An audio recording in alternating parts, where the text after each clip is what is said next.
Ever since I was a young boy, I've always been different. Not psychotic, demonic, or anything like that. Just not quite like the rest. I look different. I act different. I dress different. And I think different. This made it easy for the beautiful people of the world to mess with me. A lot. It used to bother me growing up, but as I've gotten older, not so much. I've never been too lucky with the ladies either. So, after years of failed relationships, I found myself alone, friendless, and living in a 20-year-old trailer that I'm renting from a friend of a friend. It doesn't really matter who. Anyway, I thought to myself, I'm tired of being alone. I can probably get another girlfriend, but she'd just get on my nerves and we'd break up. Same old song and dance.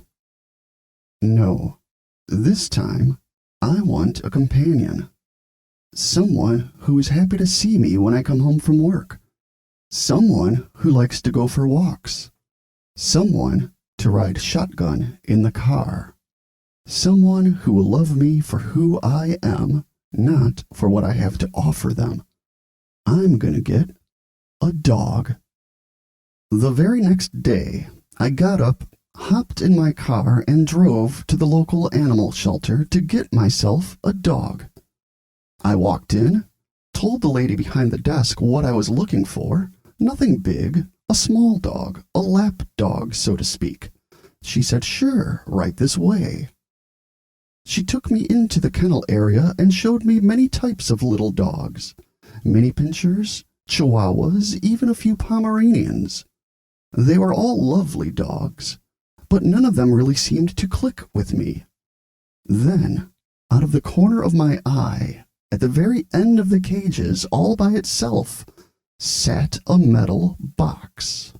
The box was fully enclosed, with a tiny barred window in the door resembling a prison cell. I said to the lady, "What is that?" She looked at me as if I wasn't supposed to ask and said, "That's Roscoe. We're not really sure what kind of dog he is. He's been returned to us several times due to behavioral issues. He's scheduled to be put down later today. That's why he's in the box." "I'd like to see him," I said. She said, "I don't think that's a good idea." Starting to get annoyed, I said, "The sign out front says all dogs ready for adoption. He's in here. He can be adopted. Now I want to see him." She said, "Okay," with a "you're going to regret it" tone, and took me over to the box, unlocked the door, opened it, and then I saw him. This little guy looked rough. His brown fur was matted to his body. Crusty pieces of I don't know what in the corners of his eyes like he'd been crying. His nails were a bit long and sharp. His eyes were jet black with the slightest hint of red in them. To be quite honest, he looked like he had just crawled out of the sewer, and smelled like it too. He had an odor that reminded me of the summers I spent helping my uncle at his funeral home.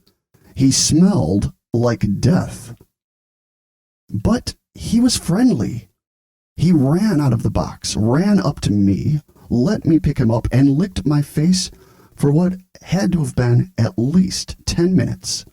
He was wagging his tail and just going crazy with excitement, and so was I. I told the lady, "This little guy ain't dying today. Roscoe has a new home."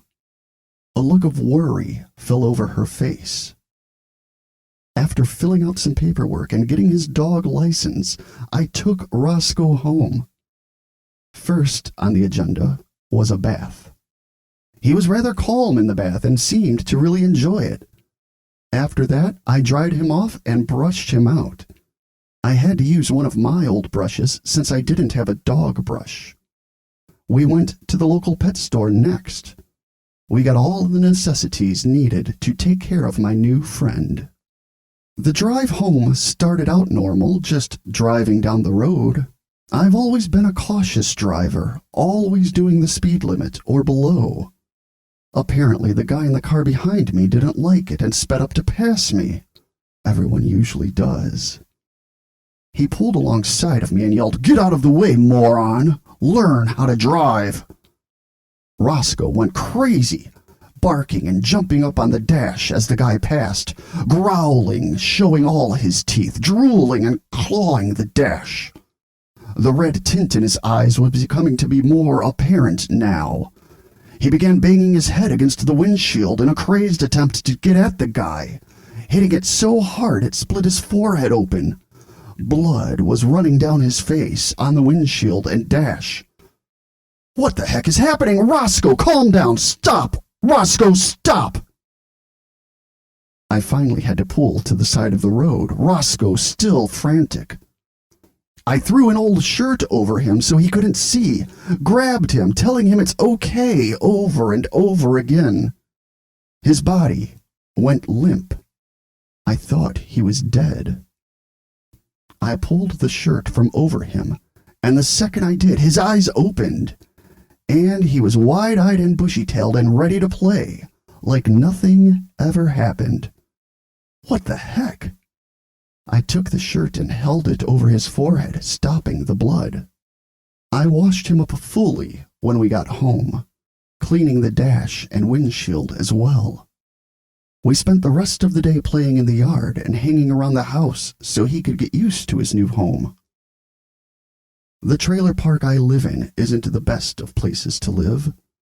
The lot rent is cheap, but that's the only good thing about it. It's a dirt road in a U-shape with trailers running parallel with the road on both sides. It's not that the people are bad or anything. It's just cleanliness isn't their way of life. Old refrigerators, car parts, and various other piles of junk clutter their yards. The trailer at the end, in front of the park, has been raided a couple of times by local police, and there are always cars pulling in and out of there. I think they're up to something, but that's none of my business. In the middle of the park is what the park manager calls a playground. It consists of an old beat-up swing set, a rickety metal slide, and a sandbox that most of the cats around here use as a litter box. Most of the older folks here just sit out there and talk all day. No kids ever play there. Who can blame them? It's a lawsuit waiting to happen. The night I realized Roscoe was the perfect friend for me came about 2 months later. That night, while taking him for a walk around the park before going to bed, we passed the old playground. Something told me not to cut through there. Just complete the circle around the park and go home. But it was close to my house, and I was tired. At the playground, there were 2 guys I'd never seen before in black hoodies, just hanging out. One on the swing, the other on the slide. As I passed them, I heard the guy on the swing say, "Nice dog. Can I pet him?" I said, "Sure." As the one guy bent down to pet Roscoe, I heard the cocking of a gun and felt the barrel press hard against the back of my neck. "Give me your freaking money or you're dead," said the guy from the slide, who now had a gun. The other guy leaped up and grabbed me and slammed me against the slide, causing me to drop the leash in the process. What happened next sent shivers down my spine and filled me with excitement at the same time. Roscoe went insane. His eyes turned bright red, skipping the growling and clawing part, and went straight for the guy's neck. He leaped up from a sitting position and grabbed the guy's throat, digging his claws into the side of his neck and ripping out his voice box with his teeth, blood spewing everywhere as the guy fell to the ground, Roscoe still attached. The guy with the gun ran for his life.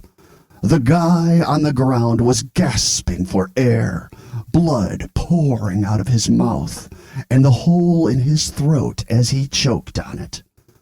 He tried to hit Roscoe to get him off, but my boy was relentless, biting and clawing at the guy's face, ripping and tearing his eyes out, part of his cheek and his entire nose. Maybe I'm wrong for this, but I don't care. After years of being messed with by guys like this, it was great to finally get revenge. I started chanting Roscoe on. Get him, boy, get him, kill him. And that's just what he did. As the guy took his last breath, Roscoe stepped back and fell over, his body limp and lifeless, blood covering his snout, with pieces of flesh and an eyeball hanging from his mouth. 2 seconds later, he sprung back to life, happy and energetic, chewing on the eyeball piece like a play toy. Good boy, Roscoe, I said, as I picked him up, staring at the mutilated corpse that lay at my feet, and smiled. Screw him. Let the cats eat the rest, I said. I carried Roscoe home, washed him off, and fed him the biggest steak I had, raw, of course, just how he likes it. I had the best night's sleep that I've ever had that night, Roscoe right by my side. Homicide detectives and police flooded the park the day after, going door to door looking for witnesses as to what happened. Mrs. Jacobson from 3 trailers down found the body. She had to be given oxygen and a ride in the ambulance to get checked out. It traumatized her so bad. I'm sorry, Mrs. Jacobson. I really am. When the cops came to my door, I, of course, saw nothing, and Roscoe was on his best behavior, laying on the living room floor, pretending to be asleep. I watched the coroner carry the body away. The cops finished up and went away. I asked my neighbor what happened, and she said, "Some guy was mauled to death last night.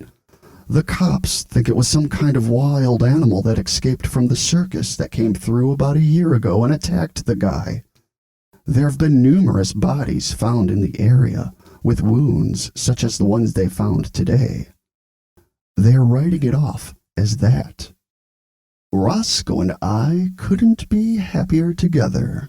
He has a loving home, and I have protection. So, if anyone from my past is listening to this, I haven't forgotten. I will find you. I will get you. Well, Roscoe will.